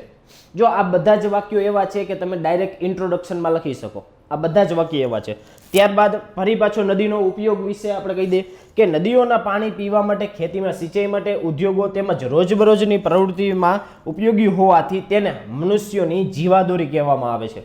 જો સાવ ઇઝી છે કે તમે આમાંથી તમે આ બે વાક્ય લઈ લ્યો, આ વાક્ય તમે કમ્પ્લીટ કરો, આ વાક્ય તમે કમ્પ્લીટ કરો અને આ વાક્ય લઈ લો તો તમારું પાછું ઇન્ટ્રોડક્શન 3 વાક્યનું ઇન્ટ્રોડક્શન થઈ ગયું.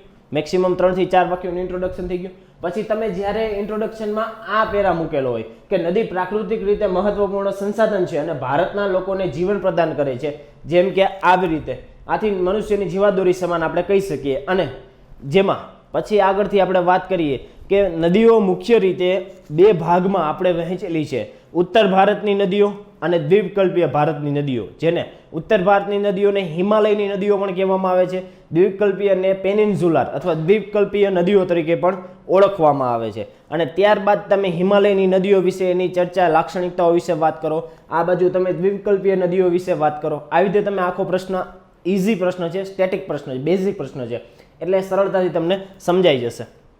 હજી ઇન્ટ્રોડક્શન છે. જ્યારે તમને નદી વિશે પૂછેલું હોય, તમે નદીની ડાયરેક્ટ તમને વ્યાખ્યા આવડતી હોય તો તમે વ્યાખ્યાથી શરૂઆત કરી અને તમારો આન્સર રાઇટિંગ કરી શકો છો વિદ્યાર્થી મિત્રો. જેમાં ભારતમાં નદીઓને માતાની ઉપમા ગણવામાં આવેલી છે. રિવર બેંક પ્રાચીન સમયથી, રિવર બેંક એટલે કે નદીનો પ્રવાહ પ્રાચીન સમયથી લોકોનું રહેવા યોગ્ય સ્થળ બનેલ છે, રહેવા યોગ્ય સ્થળ બનેલ છે. સિંચાઈ, નેવિગેશન, જળવિદ્યુત ઉત્પાદન માટે નદીનું બહુ જ મહત્વ છે. આપણે આગળ કીધું હતું સંસાધન તરીકે, જેમાં સિંચાઈ, નેવિગેશન, જળવિદ્યુત વગેરે જેવા સંસાધનોના આધારે. હવે અહીંયા શું કહેલું છે કે નદીની મેં વ્યાખ્યા આપી દીધેલી છે. જો અહીંયા કે મેં તમને કીધું હતું ઇન્ટ્રોડક્શનમાં કે જ્યારે તમે કોઈ પણ પ્રશ્નનું ઇન્ટ્રોડક્શન લખતા હોય તો તમે એમાં વ્યાખ્યા લખી શકો, અથવા તમે એને રિલેટેડ કોઈ ફેક્ટ લખી શકો, અથવા તમે એને જે પ્રશ્નમાં ઉત્તર ભારતની નદીઓ અને દ્વીપકલ્પની નદીઓ હવે એમ આપેલું છે તો તમે ડાયરેક્ટ એમ પણ લખી શકો કે ઉત્તર ભારતની નદીઓ જેમ કે હિમાલયમાંથી બધી નીકળતી નદીઓ કહેવામાં આવે છે, દ્વીપકલ્પીય ભારતની નદીઓ કે જે પેનિન્સ્યુલર દક્ષિણનો જે ઉચ્ચ પ્રદેશ અને પેનિન્સ્યુલર જે વિસ્તાર છે એમાંથી જે વહેતી મોટાભાગની જે નદીઓ છે એ પશ્ચિમ ઘાટમાંથી વહેતી અને બંગાળની ખાડીમાં મળે છે, અને અમુક જે નદીઓ છે એ અરબ સાગરમાં મળે છે. આવી બધી નદીઓ છે એ ભારતમાં જોવા મળે છે. અને ડાયરેક્ટ પછી ટાઇટલ મારી કે હિમાલયમાંથી નીકળતી નદીઓ અથવા ઉત્તર ભારતની નદીઓ, અને પછી તમે એના વિશે ડિટેલમાં ચર્ચા કરી દો. અને ત્યારબાદ દ્વીપકલ્પીય નદીઓ અને એના વિશે, એની લાક્ષણિકતાઓ વિશે ડિટેલમાં ચર્ચા કરી દો. આપણે જોઈએ કે નદીની વ્યાખ્યામાં આપણે શું લખેલું છે કે સામાન્ય રીતે ઊંચા ઢોળાવ ઉપરથી નીચા ઢોળાવ તરફ ગુરુત્વાકર્ષણને કારણે તેના નિર્ધારિત વહન માર્ગ સ્વાભાવિક રીતે વહેતા પાણીને આપણે નદી કહે છે. જો નદીની વ્યાખ્યા સૌ સિમ્પલ છે, ઊંચા ઢોળાવથી લઈ નીચા ઢોળાવ તરફ એક નિશ્ચિત પ્રવાહમાં વહેતો જે છે એ પ્રવાહને સ્વાભાવિક રીતે આપણે નદી કહી શકીએ છીએ. ગુરુત્વાકર્ષણના લીધે એ કારણે તેના જે નિર્ધારિત એક વહન માર્ગથી સ્વાભાવિક રીતે વહેતું એક પાણી છે જેને આપણે નદી કહેશું. નદીમાં પાણીનો જથ્થો સ્થળ અને ઋતુ પ્રમાણે બદલાતો હોય છે વિદ્યાર્થી મિત્રો. નદીમાં છે એ પાણીનો જથ્થો સ્થળ અને ઋતુ પ્રમાણે બદલાતો હોય છે, કારણ કે જ્યારે ચોમાસું હોય ત્યારે એકદમ નદી વધારે જોવા મળે. ઉનાળાના સમયમાં જે નદીનું પાણી છે એ વધારે બાષ્પીભવનના લીધે થોડો ઘટાડો જોવા મળતો હોય છે. અને સ્થળ આધારિત ઊંચાઈ ઉપરથી આવતું હોય અથવા જ્યારે મેદાનમાં પ્રવેશ કરતું હોય ત્યારે એનો પ્રવાહ છે એ એકદમ જેની ગતિ છે એ ઓછી થઈ જશે અને એનો કેચમેન્ટ એરિયા વધારે થઈ જશે. જ્યારે ઉપર ઢોળાવ ઉપરથી આવતું હોય તો એકદમ સ્પીડમાં આવતું હોય છે વિદ્યાર્થી મિત્રો. ત્યારબાદ કેટલીક નદીઓનો પ્રવાહ નિરંતર ચાલુ રહે છે જેને કાયમી નદી કહે છે. હિમાલયની જે નદીઓ છે એ બધી કાયમી નદીઓ કહેવામાં આવે છે, કારણ કે એનો જે પ્રવાહ છે એ નિરંતર વહેતો રહેતો હોય છે, કારણ કે એ બધાના જે ઉદ્ગમ સ્થાન છે એ ગ્લેશિયરમાંથી એટલે કે હિમનદીમાંથી થયેલા હોય છે.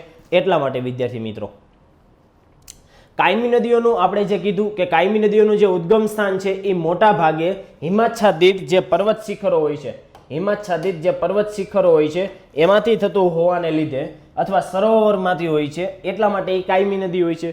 જ્યારે અમુક નદીઓ ફક્ત વરસાદ દ્વારા જ પાણી મળતું હોવાથી ઉનાળા દરમિયાન આ જે પ્રવાહો છે એ નાના થઈ જતા હોય છે. આવી નદીઓને હંગામી નદીઓ કહે છે. જો તમે સ્ટાર્ટિંગ અહીંથી પણ કરી શકો. શા માટે? કારણ કે જે ઉત્તર ભારતની નદી અને દક્ષિણ ભારતની નદી, તો દક્ષિણ ભારતની નદીમાં અમુક નદી અપવાદ છે, બાકી મોટાભાગની નદીઓ છે વિદ્યાર્થી મિત્રો એ કાયમી નદી નથી હોતી. એ જ્યારે વરસાદ આવે ત્યારે એ નદીનો પ્રવાહ કમ્પ્લીટ થતો હોય છે. બાકી ઉનાળા દરમિયાન એ નદીઓ છે એ વરસાદ ન મળતું વરસાદનું પાણી ન મળે એટલે એ સુકાઈ જતી હોવાથી એનો પ્રવાહ નાનો થઈ જતો હોય છે અને એને હંગામી નદી કહેવામાં આવે છે. તો ઇન્ટ્રોડક્શનમાં તમે પ્રશ્ન સંબંધિત જ આ ઇન્ટ્રોડક્શન દીધેલું છે વિદ્યાર્થી મિત્રો. આવી રીતે પણ તમે ઇન્ટ્રોડક્શન છે એ લખી શકો છો. આટલું તમે લખી શકો છો. જ્યારે સૂકા રણ પ્રદેશમાં ચોમાસામાં જ નદીઓ આકાર લે છે જેને અલ્પજીવી નદીઓ કહે છે. હિમાલયની નદીઓ બારમાસી છે કારણ કે બરફ પીગળવાથી અને વરસાદ બંને પર નિર્ભર છે. પૂર્વવર્તી નદીઓ જે મોટા ભાગની છે એ બધી કાયમી નદીઓ હોય છે વિદ્યાર્થી મિત્રો. તો આખું આપણે હજી પણ ડિટેલમાં ઇન્ટ્રોડક્શન આપેલું છે કે તમને ઇઝીલી વધારેમાં વધારે તમે આમાંથી 2 થી 3 વાક્ય આખા તમે કમ્પ્લીટ કરશો એટલે ઇન્ટ્રોડક્શન ખ્યાલ આવી જશે. હવે આ બધું છે ને વિદ્યાર્થી મિત્રો એ તમે કોઈ પણ નદી સંબંધિત જે પ્રશ્ન પૂછાણો હોય તો એમાં તમે આ બધું લખી શકો. હવે તમને ખ્યાલ આવશે કે જ્યારે કોઈ પણ આવી રીતે તમે જ્યારે ટોપિક કરતા હોય, હવે આપણે મુખ્ય ટોપિક સિલેબસનું શું હતો તો જળ અપવાહ તંત્ર. હવે જળ અપવાહ સંબંધિત આપણે ઇન્ટ્રોડક્શન કમ્પ્લીટ કરેલું છે કે ગમે એટલા નદી સંબંધિત કોઈ પણ પ્રશ્ન પૂછે પણ ઇન્ટ્રોડક્શનમાં આ જે લાઈન છે એમાંથી તમારે 3 થી 4 લાઈન મૂકી દેવાની. બસ આવી જ રીતે આખી ટેકનિકથી હું તમને આખી તૈયારી કરાવવાનો છું મેઇન્સની, બહુ સરળતાથી, કે તમારો જે મહેનત છે એ તમારી ઓછી મહેનતથી તમે કેવી રીતે વધારે આઉટપુટ અને લખી શકો એવી રીતે આપણે કરશું વિદ્યાર્થી મિત્રો. સામાન્ય રીતે ઊંચા ઢોળાવ ઉપરથી નીચા ઢોળાવ તરફ જે ગુરુત્વાકર્ષણને કારણે તેના નિર્ધારિત જે માર્ગ છે આપણે આ વાત કરેલી છે આગળ, એને નદી કહેવામાં આવે છે. હવે જે મુખ્ય ભાગ આપણે આ ઇન્ટ્રોડક્શન કમ્પ્લીટ કર્યું, આખું ઇન્ટ્રોડક્શન કમ્પ્લીટ કર્યું. હવે જે વાત કરશું વિદ્યાર્થી મિત્રો એ મુખ્ય ભાગની, જેને મેઇન બોડી. હવે મેઇન બોડીમાં તમે યાદ કરો આપણે કીધેલું હતું કે મુખ્ય ભાગમાં જે ડાયરેક્ટ પ્રશ્ન હોય એ પ્રશ્નનો ડાયરેક્ટ બધા જ પાસાઓને આવરી લેવાના અને એના વિશે આપણે વાત કરવાની છે. જે મુખ્ય ભાગના બધા જ પાસાઓને આવરી અને એની આપણે વાત કરશું વિદ્યાર્થી મિત્રો. જેમાં ભારતની જે નદીના મુખ્ય ભાગમાં આપણે પ્રશ્ન એમ પૂછેલો હતો કે ઉત્તર ભારતની નદીઓ અને દ્વીપકલ્પની નદીઓની લાક્ષણિકતાઓ જણાવો વિદ્યાર્થી મિત્રો. જેમાં હિમાલયની નદીઓ, અને હિમાલયની નદીઓને આપણે કઈ નદી તરીકે ઓળખીએ છીએ? ઉત્તર ભારતની નદીઓ. અને દક્ષિણ ભારતની નદીઓ એટલે દ્વીપકલ્પીય નદીઓ કહેવામાં આવે છે વિદ્યાર્થી મિત્રો. તો આપણે એના વિશે ડિટેલમાં ચર્ચા કરશું. ફરી પાછો તમને પ્રશ્ન યાદ અપાવી દઉં કે ઉત્તર ભારતમાં વહેતી નદીઓ અને દ્વીપકલ્પીય ભારતમાં વહેતી નદીઓ વચ્ચેની જે ભિન્ન લાક્ષણિકતાઓ છે એ લાક્ષણિકતાઓ વિશે આપણે ચર્ચા કરવાની છે વિદ્યાર્થી મિત્રો. તો હવે જે આપણે આગળ પ્રસ્તાવના લીધેલી હતી, જેટલા પણ વાક્ય આપણે મૂકેલા હતા એમાંથી જે પ્રસ્તાવના આપણે છે એ બનાવેલી છે. જો આ મેં પ્રસ્તાવના બનાવેલી છે કે એમાંથી જ મેં 2 થી 3 વાક્ય લઈ અને આખી પ્રસ્તાવના અહીંયા બની ગઈ છે. જો કે સામાન્ય રીતે ઊંચા ઢોળાવ ઉપરથી નીચા ઢોળાવ તરફ ગુરુત્વાકર્ષણને કારણે તેના નિર્ધારિત વહન માર્ગ સ્વાભાવિક રીતે વહેતા પાણીના પ્રવાહને નદી કહે છે. જે નદીની વ્યાખ્યા હતી જો મેં તમને સમજાવ્યું કે આપણે જ્યારે પ્રસ્તાવના લખતા હોય, ઇન્ટ્રોડક્શન લખતા હોય ત્યારે કોઈ પણ વ્યાખ્યાથી પણ તમે શરૂઆત કરી શકો. એના સંબંધિત જે પ્રશ્ન સંબંધિત વાક્યો હોય તો વાક્યોથી પણ શરૂઆત કરી શકો છો. ભારતમાં હજારો નાની મોટી નદીઓ છે જે દેશના વિભિન્ન ભાગોમાં પ્રવાહિત થાય છે. નદી પ્રાકૃતિક રીતે મહત્વપૂર્ણ સંસાધન છે અને ભારતના લોકોને જીવન પ્રદાન કરે છે. બસ મેં આટલું ઇન્ટ્રોડક્શન લખેલું છે. અને વિદ્યાર્થી મિત્રો એવું નથી કે આ જ ઇન્ટ્રોડક્શનમાં આવે, તમે તમારું પણ પોતાનું રીતે તમે રીડિંગ એનાલિસિસ કરી અને તમે પોતે પણ અલગ એક ઇન્ટ્રોડક્શન બનાવી શકો. આ મેં અહીંયા હું જે વિચારતો હોય, મેં જે નક્કી કરેલું હોય એ હું તમને અહીંયા દર્શાવું છું કે જે આદર્શ હોય કે જેના આધારે તમને એટલીસ્ટ માર્ક્સ સારા મળે એવું હું તમને દર્શાવું છું. કોઈક બીજાનું કંઈક અલગ પણ હોઈ શકે છે વિદ્યાર્થી મિત્રો. ત્યારબાદ હવે મેઇન બોડી ઉપર આવી જઈએ કે ઉત્તર ભારતની જે નદીઓ છે, હું કંઈક આવી રીતે પ્રશ્ન લખીશ કે હું ડાયરેક્ટ વધારે મારે પોઈન્ટ દેવા માટે, કારણ કે શબ્દ મર્યાદા ઓછી છે. શબ્દ મર્યાદા આપણને આગળ આપણે કીધું હતું કે શબ્દ લિમિટેડ શબ્દમાં કામ કરવાનું હોય, તો આપણે એવી રીતે ઇઝીલી સરળતાથી વધારે સમય અને લિમિટેડ શબ્દનો ઉપયોગ કરી અને તફાવતથી આપણે લખી તો એને બધા પોઈન્ટ આપણે આપી શકીએ વિદ્યાર્થી મિત્રો. જેમાં ઉત્તર ભારતની નદીઓ અને દ્વીપકલ્પીય ભારતની નદીઓ, તો આપણે સૌપ્રથમ એના ઉદ્ગમ સ્થાનની વાત કરશું. આવી રીતે હું તફાવત પાડી અને જો હું લખવા જાઉં ડિટેલમાં કે ઉત્તર ભારતની નદીઓ અને પછી હું જો લખું તો એના શબ્દો વધારે થશે અને આમાં હું એ લોકોને વધારે માહિતી ઓછા શબ્દમાં આપી શકીશ. તો મેં આવી રીતે આખો પ્રશ્ન લખેલો છે. જેમાં ઉદ્ગમ સ્થાન, તો ઉત્તર ભારતની જે નદીઓ છે એ મોટા ભાગની હિમાલયમાંથી નીકળતી હોય એટલે એ હિમનદી દ્વારા અથવા હિમનદીમાંથી ગ્લેશિયરમાંથી એનું ઉદ્ભવ સ્થાન થતું હોય છે વિદ્યાર્થી મિત્રો કે વિશાળ હિમાલયમાંથી નીકળતી નદીઓ ઉત્તર ભારતની તથા હિમાલયની નદીઓ કહેવાય છે જ્યારે મોટા ભાગની જે દ્વીપકલ્પીય જે ભારતની નદીઓ છે એ મોટા ભાગે દ્વીપકલ્પમાંથી અથવા પશ્ચિમ ઘાટમાંથી વહેતી હોય છે નદીઓ દ્વીપકલ્પીય પઠારમાંથી નીકળતી હોવાથી એને દ્વીપકલ્પીય નદીઓ કહેવામાં આવે છે ત્યારબાદનો આપણે ટોપિક લીધો તો પ્રવાહનો પ્રકાર તો એનો પ્રવાહ કેવો હોય છે બારમાસી છે કાયમી છે હંગામી જોવા મળે છે ગ્લેશિયરમાંથી નીકળે છે વરસાદનું પાણી એને મળે છે તો એના વિશે આપણે વાત કરીએ તો જે ઉત્તર ભારતની નદી છે એનો જે પ્રવાહ છે એ બારમાસી છે હિમનદીમાંથી નીકળે છે અને વરસાદ દ્વારા પોતાનું પાણી છે એ મેળવે છે જ્યારે તમે દ્વીપકલ્પીય ભારતની આપણે વાત કરીએ તો એ મોસમી છે ચોમાસું અને વરસાદ ઉપર વધારે નિર્ભર રહે છે વિદ્યાર્થી મિત્રો ત્યારબાદ જળ પ્રવાહ જે જળ પરિવાહ છે જળ પરિવાહનો પ્રકાર હવે જળ પરિવાહ એટલે શું કે અમુક નદીઓ અનુવર્તી હોય અથવા પૂર્વવર્તી હોય તો પૂર્વવર્તી એવી નદીઓ છે કે પહેલા કોઈ એક નદીનું વહન થાય છે અને એ નદી ત્યાં ભૌગોલિક પરિસ્થિતિ ત્યાં જે ભૂપૃષ્ઠની જે પરિસ્થિતિ છે એમાં બદલાવ આવવાથી એ પોતાનો જે પ્રવાહ છે પોતાનો જે વહેણ છે એને બદલાવ કરતી નથી અને જે ભૌગોલિક પરિસ્થિતિમાં બદલાવ આવેલો છે એને કોતરીને સપોઝ અહીંયા એક નદીનું વહન થાય છે અને અચાનક અહીંયાથી પર્વતમાળા ઊભી થઈ તો એ પર્વતમાળાની વચ્ચે એને કોતરીને જે નદી નીકળતી હોય છે કે પોતાનો પ્રવાહ નિશ્ચિત દિશામાં જ રાખે છે તો એને એને પૂર્વવર્તી નદી કહેવાય જે પોતાનો પ્રવાહ બદલાવે છે ભૌગોલિક પરિસ્થિતિ ચેન્જ થતા તો એને અનુવર્તી નદી કહેવામાં આવે છે વિદ્યાર્થી મિત્રો અનુવર્તી અને પૂર્વવર્તી જે મેદાની પ્રદેશમાં વૃક્ષાકાર પ્રણાલી બનાવે છે ઉત્તર ભારતની નદીઓની આપણે વાત કરીએ છીએ જે જળ પરિવાહ એનો જે કેવો હોય છે તો અનુવર્તી અને પૂર્વવર્તી બંને હોય છે અને જ્યારે એ મેદાનમાં પ્રવેશ કરે છે ત્યારે વૃક્ષાકાર પ્રણાલી બનાવે છે જ્યારે દ્વિકલ્પીય જે નદીઓ છે એ જાડી આકારની કેન્દ્ર ત્યાગી અને આયતકાર જળ પરિવહનની પ્રણાલી ધરાવે છે વિદ્યાર્થી મિત્રો હવે આ બધું તમારે ડિટેલમાં જોવું હોય વિદ્યાર્થી મિત્રો તો મારા બેઝિક લેક્ચર જીપીએસસી ઓનલાઈનના એપ્લિકેશનમાં તમને જોવા મળી રહેશે ડિટેલમાં આ બધું કરાવેલું છે ત્યારબાદ નદીઓનો પ્રકાર કેવો હોય છે ઉત્તર ભારતની નદીની આપણે વાત કરીએ તો એ લોકો આ જે ઉત્તર ભારતની જે નદી છે એનો લાંબો માર્ગ હોય છે એ પર્વતોનું ધોવાણ કરી પર્વતોનું ખવાણ કરી અને નદી શાખા નદીઓમાં હસ્તાંતર કરે છે કે એમાંથી પર્વતોમાંથી જુદી જુદી રીતે નદી જે અલગ અલગ શાખાઓમાં ડિસ્ટ્રીબ્યુટ થાય છે અને ઉબડખાબડ માર્ગ પસાર થતી નદીઓ છે આ બધી નદીઓ ઉબડખાબડ માર્ગે પસાર થતી હોય છે કારણ કે ધોવાણ કરેલું અને આગળ એનો જે નિક્ષેપણ થતું હોય છે એટલા માટે ઉત્તર ભારતની નદીઓ છે એ સર્પાકાર વહે છે અને વારંવાર પોતાનો માર્ગ છે એ બદલતી રહેતી હોય છે ઉત્તર ભારતની નદીઓ જ્યારે દ્વિકલ્પીય આપણે નદીની વાત કરીએ તો એનો એક નિશ્ચિત માર્ગ ધરાવતી હોય છે નિશ્ચિત માર્ગ ધરાવતી નાની અને સુસમાયોજિત ખીણો આ નદીઓ પ્રમાણમાં સીધી વહેતી હોય છે અને સામાન્ય રીતે માર્ગ બદલતી હોતી નથી શા માટે કારણ કે એક તો આ નદીઓ છે એ મોસમી છે વધારે પાણીનું વહન કરતી નથી એટલા માટે એ છે એક સીધી ડાયરેક્શનમાં જતી હોય છે અને એક નિશ્ચિત માર્ગમાં જતી હોય છે અને એ ખીણોનું નિર્માણ કરતી હોય છે વિદ્યાર્થી મિત્રો ત્યારબાદ અવસ્થા એટલે કે ઉત્તર ભારતની જે નદીઓની અવસ્થા મોટાભાગે યુવા અવસ્થામાં જોવા મળે છે જ્યારે દ્વિકલ્પીય ભારતની જે નદીઓ છે એ હાલ વૃદ્ધાવસ્થામાં જોવા મળે છે કારણ કે દ્વિકલ્પીય ભારતની નદીઓ છે એ હિમાલયની નદીઓ કરતાં પણ જૂની છે પ્રાચીન સમયથી છે એટલા માટે ત્યારબાદ ઉત્તર ભારતની નદીઓનો જે જળ ગ્રહણનો જે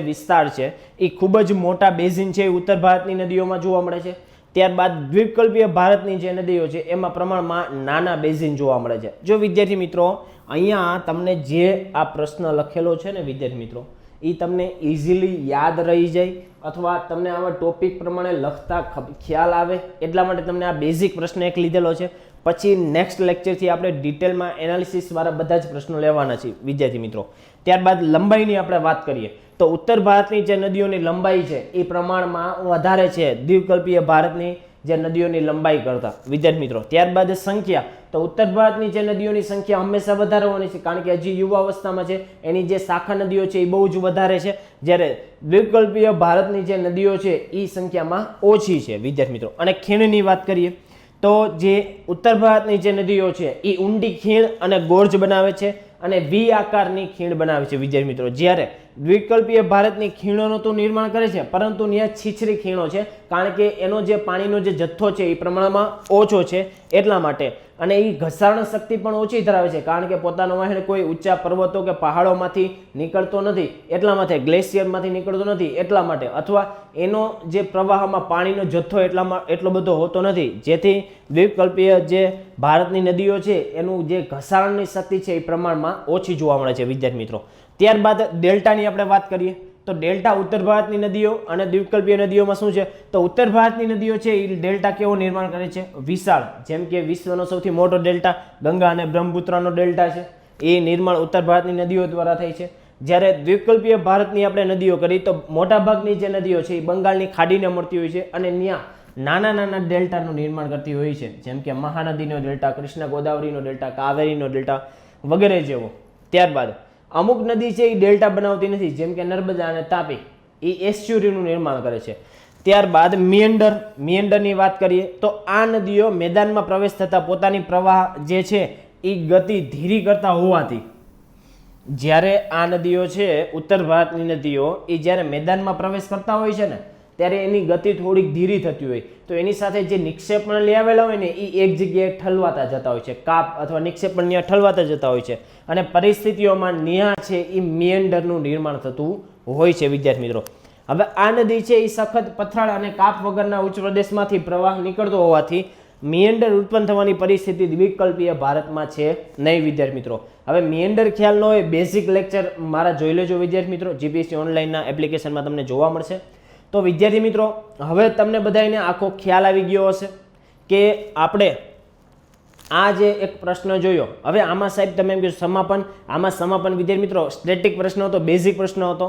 સમાપન છે એ આપણે નેક્સ્ટ એક પ્રશ્નમાં ડિટેલમાં ફરી પાછા તમને સમજાવીશ. હવે એમાં આપણે નેક્સ્ટ પ્રશ્નમાં આપણે કેવું કરશું વિદ્યાર્થી મિત્રો કે આપણે એક પ્રશ્ન જ આપણે એવો કહેશું કે જેમાં આખો ચર્ચા કરો, વિશ્લેષણ કરો એવો પ્રશ્ન હશે. જેમ કે હું તમને ઉદાહરણ આપું કે ભારતના મોન્સૂન ઉપર, ભારતીય મોન્સૂન ઉપર જે ક્લાઇમેટ ચેન્જની જે અસરો છે, અથવા ભારતનું મોન્સૂન અનિશ્ચિત અને અનિયમિત છે, ચર્ચા કરો અને તેની ક્લાઇમેટ ચેન્જની ભારતીય મોન્સૂન ઉપરની અસરો જણાવો. તો આવો કંઈક પ્રશ્ન આપણે નેક્સ્ટ લેક્ચરમાં લેશું, જેથી તમને વધારે ખ્યાલ આવશે કે કેવી રીતે પ્રશ્ન લખવો, અને જે જૂના વર્ષમાં જે જીપીએસસીના પ્રશ્નો પૂછાયેલા છે એને પણ આપણે ડિટેલમાં ચર્ચા કરતા રહીશું વિદ્યાર્થી મિત્રો.